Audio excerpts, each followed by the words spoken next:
Kita berdoa.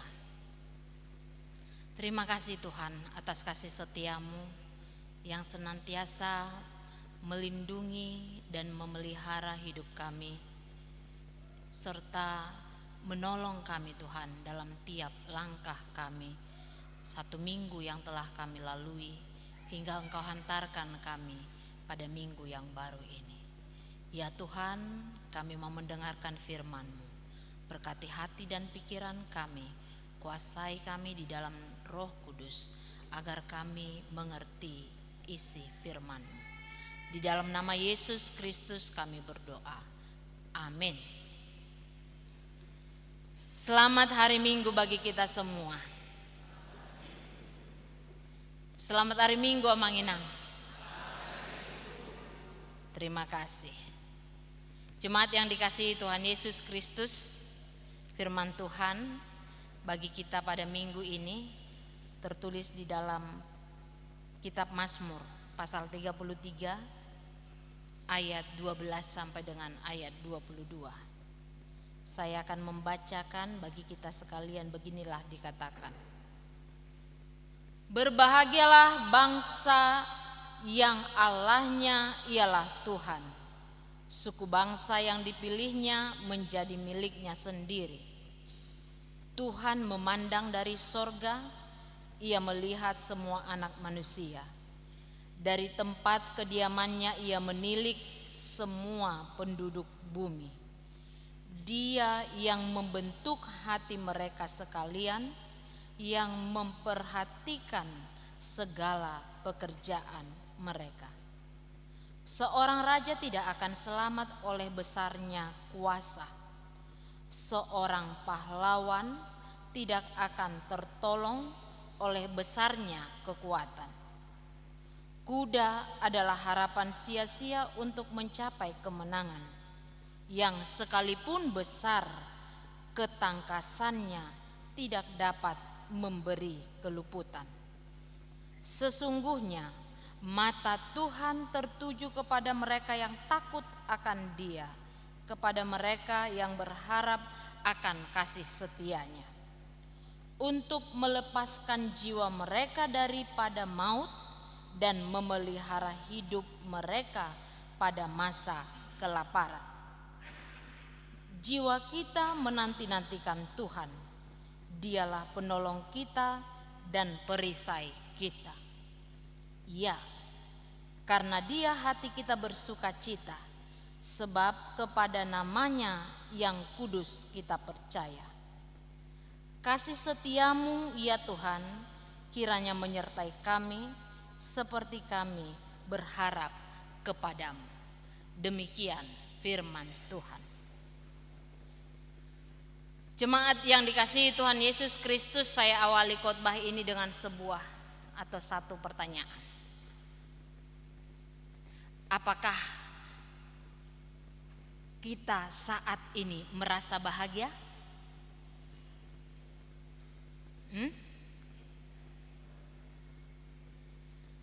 Apakah kita yang hadir pada saat ini merasa bahagia?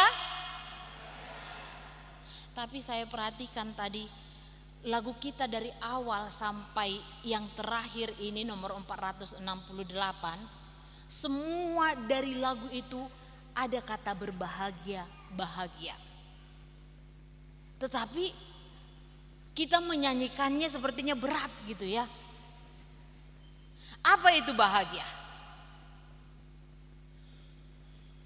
Bersukacita katanya di sana. Ya, malu-malu nang itu. Bersukacita katanya. Apa itu bahagia? Bersukacita. Tetapi lebih daripada perasaan yang bersukacita itu, Bapak Ibu Saudara-saudari, bahagia adalah lebih dalam maknanya. Bukan hanya perasaan sukacita, tetapi adalah perasaan di mana kita merasa terberkati, ya. Di mana kita merasakan damai, di mana kita merasakan sejahtera, di mana kita merasakan kebahagiaan yang sejati hanya karena kita memiliki ketergantungan hidup kepada Tuhan. Jadi perasaan bahagia ini tidak diukur berdasarkan apa yang kita miliki saat ini. Tetapi perasaan bahagia itu karena hubungan kita dengan Tuhan, karena kedekatan kita dengan Tuhan, karena kita senantiasa merasa bahwa Tuhan itu melihat hidup kita. Itulah perasaan bahagia. Berdasarkan Mazmur ini dikatakan berbahagialah. Berbahagialah siapa? Bangsa yang Allahnya ialah Tuhan. Suku bangsa yang dipilihnya menjadi miliknya sendiri. Jika pada saat itu mungkin ya, itu kepada bangsa Israel, tetapi bukan hanya kepada bangsa Israel, termasuk kita saat ini. Yohanes pasal 15 ayat 16 dikatakan, bukan kamu yang memilih aku, tetapi aku yang memilih kamu. Siapakah kita menjadi bagian dari umat pilihan Tuhan? Apa yang kita lakukan sekali sehingga Tuhan memilih kita menjadi bangsanya, menjadi anak-anaknya, menjadi umat kepunyaannya, menjadi domba, menjadi kawanan domba yang digembalakannya. Apa yang kita perbuat untuk Tuhan sehingga Dia mengasihi kita dengan setia? Tetapi pemilihan Tuhan terhadap kita bukan berdasarkan apa yang kita perbuat. Itu semua karena kasih setianya kepada kita. Sehingga pemazmur ini di dalam keseluruhan pasal 33 ini mengajak semua orang untuk memuji nama Tuhan karena apa yang sudah dilakukan oleh Tuhan. Karena Tuhan telah melakukan perbuatan-perbuatannya yang ajaib. Karena Tuhan telah menunjukkan kasih setianya. Sehingga diajak supaya bersukacita, diajak supaya menaikkan lagu pujian kepada Tuhan, diajak supaya bersorak-sorai atas segala yang Tuhan lakukan kepada umatnya, kepada bangsa pilihannya.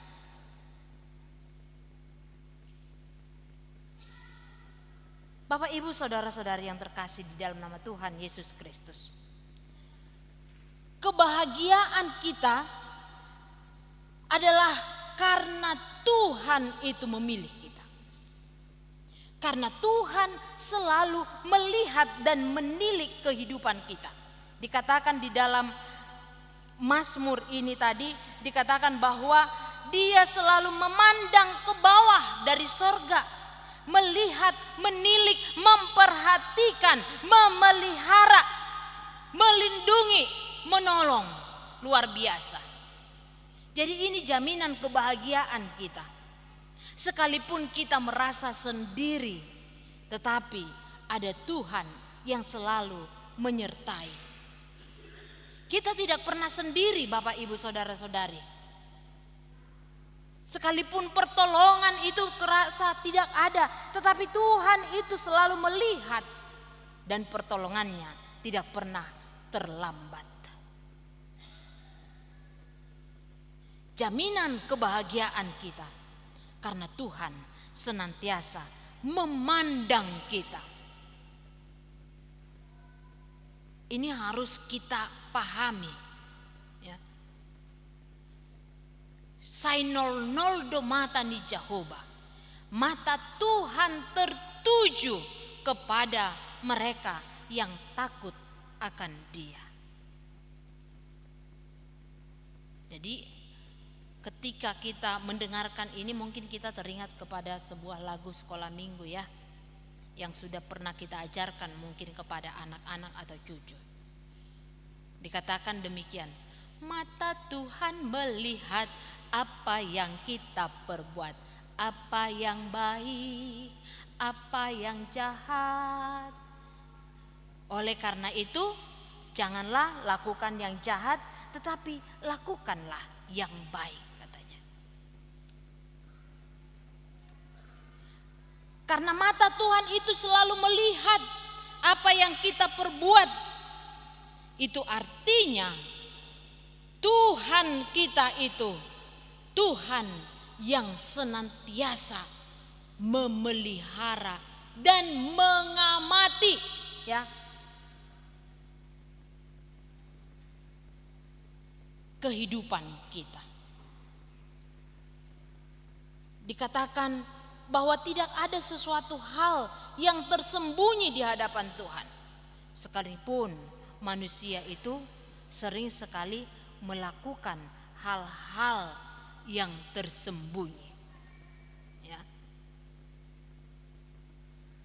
Tersembunyi mencuri. Ya. Tersembunyi korupsi. Tersembunyi selingkuh. Melakukan hal-hal yang jahat. Karena merasa tidak ada yang melihat. Sesungguhnya itu semua dilihat oleh Tuhan. Bahkan sebelum kita melakukannya, melakukan sesuatu hal yang buruk, Tuhan juga tahu. Karena Dia tidak hanya melihat apa yang kita kerjakan, apa yang kita lakukan, tetapi Dia juga melihat isi hati kita. Semua apa yang kita lakukan dapat dijangkau oleh Tuhan. Dangadong naholip nang kepala saotik pe. Tidak ada yang tersembunyi dari hadapan Tuhan. Sekalipun kita merasa terkadang tidak ada yang melihat di sekeliling kita, kita sendiri yang tahu. Tetapi Tuhan itu sesungguhnya Maha tahu. Jika hingga pada saat ini kita melihat bahwa ada orang yang melakukan hal-hal yang tidak berkenan di hadapan Tuhan, yang tersembunyi, yang belum terungkap, tetapi karena belum terungkap masih merajalela melakukannya, tidak ada rasa takut. Artinya jika hal yang buruk itu tetap dilakukan, artinya dia tidak takut akan Tuhan yang Maha tahu dan Maha melihat segala sesuatu. Hanya tinggal waktunya saja. Tuhan masih berikan kesempatan. Bukan Tuhan tidak mampu mengungkapkan segala kejahatan, tetapi Tuhan berikan kesempatan untuk bertobat. Tetapi jika pertobatan itu tidak ada, tidak kunjung datang dan dilakukan, maka pada waktunya Tuhan akan mengungkapkan segala sesuatu. Karena tidak ada yang tersembunyi di hadapan Tuhan. Dikatakan Dia selalu melihat. Ya, karena Dia adalah yang menciptakan kita. sehingga dia melihat segala sesuatu hal yang dilakukan oleh ciptaannya, termasuk hati kita. Dikatakan di dalam nas ini, Dia yang membentuk hati. Artinya tidak ada yang tersembunyi isi hati kita di hadapan Tuhan.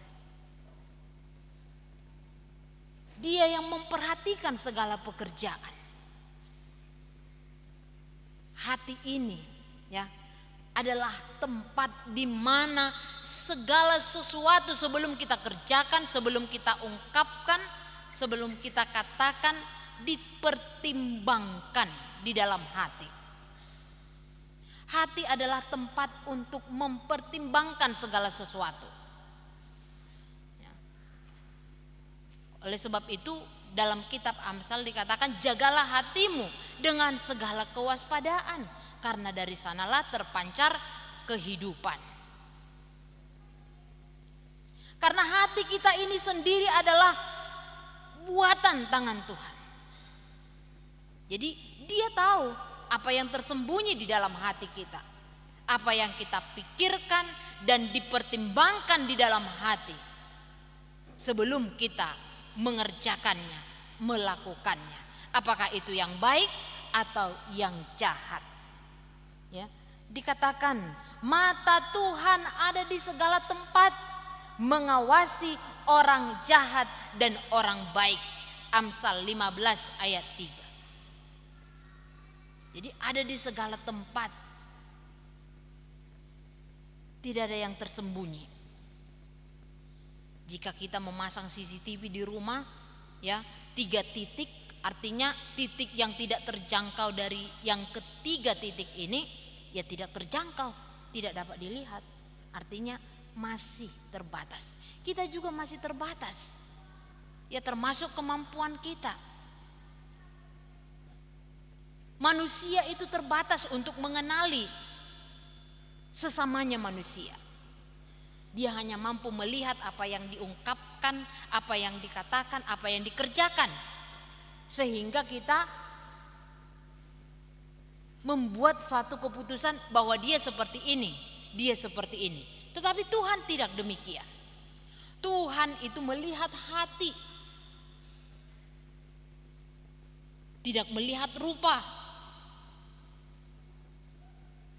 Tetapi Tuhan melihat jauh ke relung hati kita yang terdalam. Jadi apa yang kita lakukan itu Tuhan tahu, sebab Dia adalah Allah yang Maha Tahu.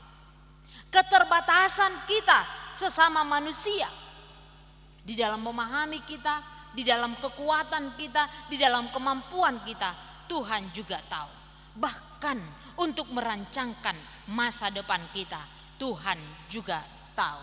Untuk itu Psalmen atau Mazmur 33 ini adalah mengajak kita melihat perbuatan Tuhan di dalam hidup kita dan mengimaninya serta berharap kepada kasih setia Tuhan. Karena kita terbatas. Jika dikatakan di sini raja dan kuda, ya, raja adalah seorang penguasa yang berkuasa. Tetapi sekalipun demikian, dia tidak dapat menolongnya dengan kekuatannya sendiri. Dia yang berkuasa, dia yang dermawan, ya, dia yang bangsawan, tidak dapat menyelamatkannya. Karena keterbatasan sebagai manusia, kuda adalah lambang kekuatan, kelincahan, ya. Kendaraan yang dipakai pada saat bertempur pada zaman itu adalah kuda, sebelum ada mobil tank. Jadi kuda itu adalah lambang kelincahan, kecepatan. Bagaimana kita tahu kelincahan kuda? Ya, di dalam berlari. seseorang yang menunggangi kuda tampak gagah dengan kekuatannya, dengan kelincahannya, dengan kecepatannya. Dia bisa melarikan diri dari musuh atau dia bisa mengejar musuh dengan kendaraan atau menunggangi kuda. Tetapi sekalipun demikian, kelincahan kuda tidak dapat memberikan keluputan daripadanya. Itu adalah harapan yang sia-sia katanya.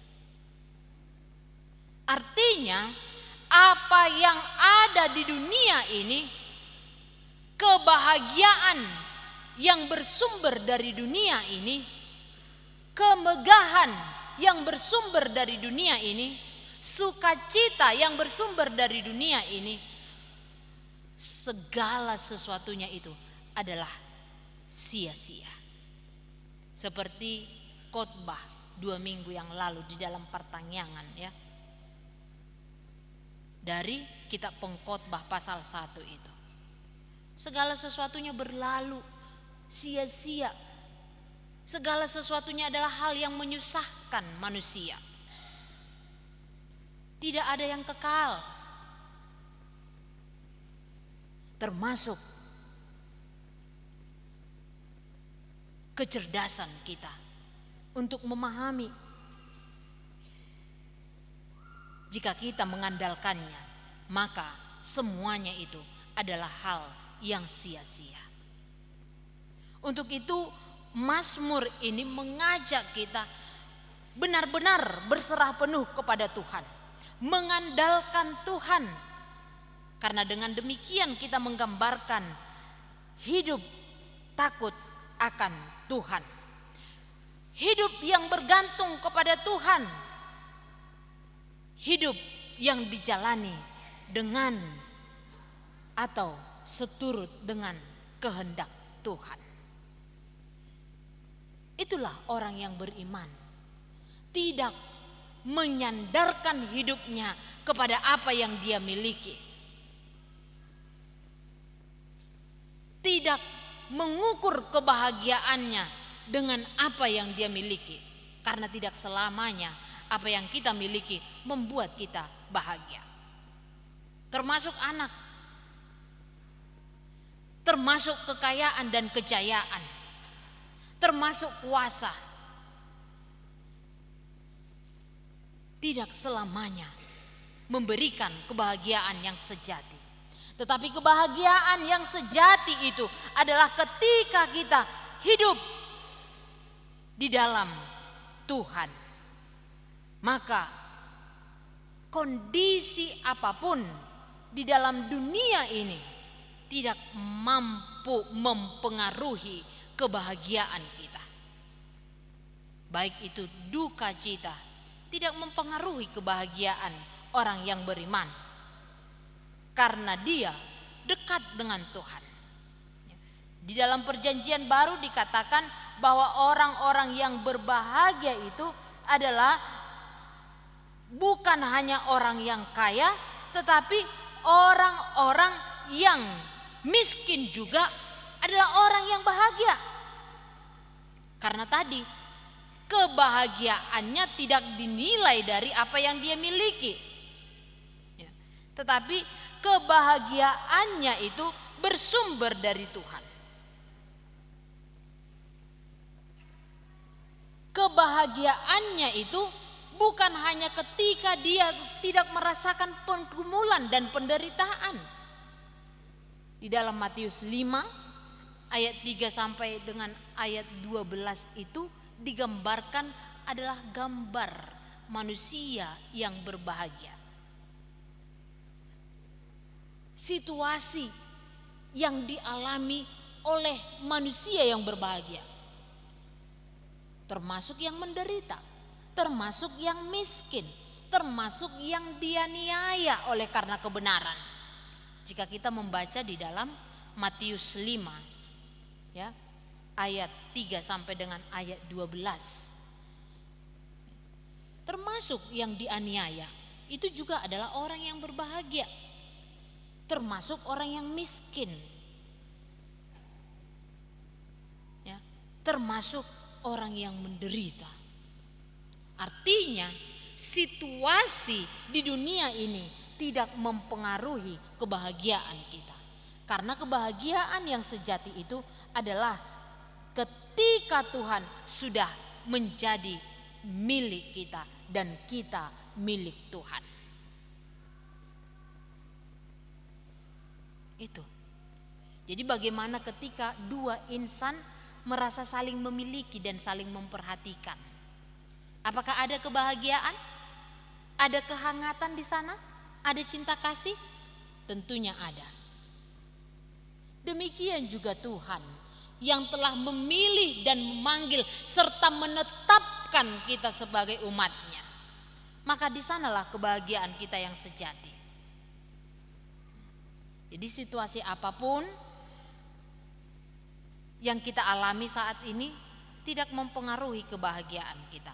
Justru semakin membuat kita dekat dengan Tuhan, karena kita beriman kepada Tuhan dan berharap kepadanya.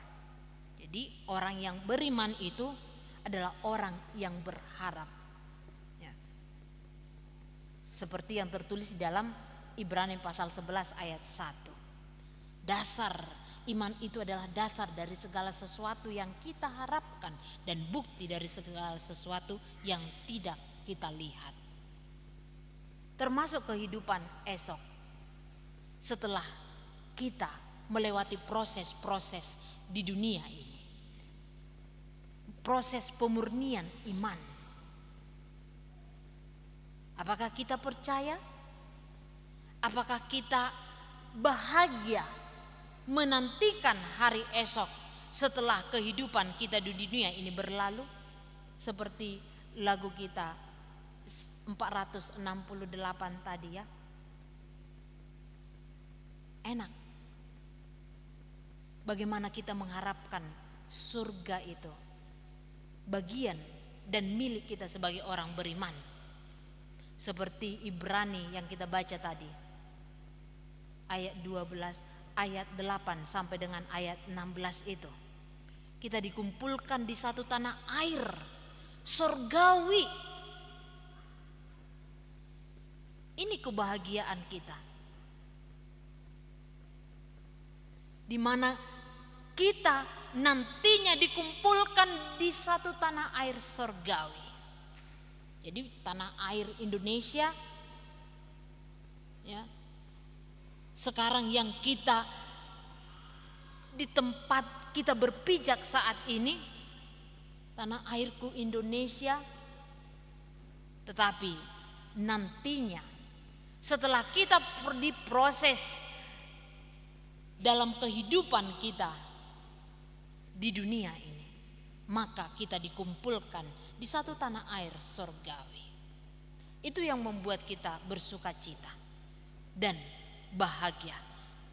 Dan itulah jaminan kebahagiaan kita. Sebab itu sendiri dikerjakan oleh Tuhan bagi kita dengan darahnya yang mahal.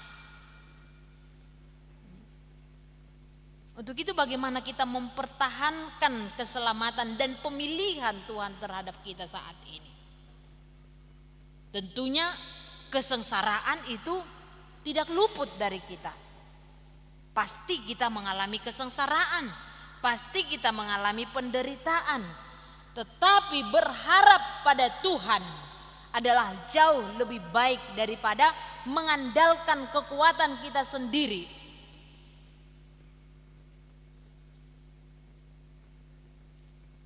Berharap kepada Tuhan dan kasih setia Tuhan.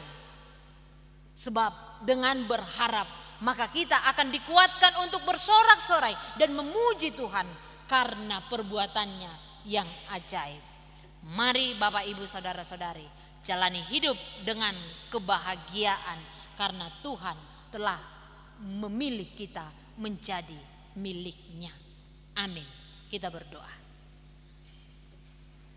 Terima kasih Tuhan, karena Engkau memilih kami, umat-Mu, yang tidak luput dari dosa dan kesalahan, tetapi Engkau menghargai kami dan kami merasa bahwa kami ini sangat berharga di hadapan Tuhan. Ajar kami Tuhan untuk menghargai dan mencintai kehidupan kami lewat syukur kami kepadamu.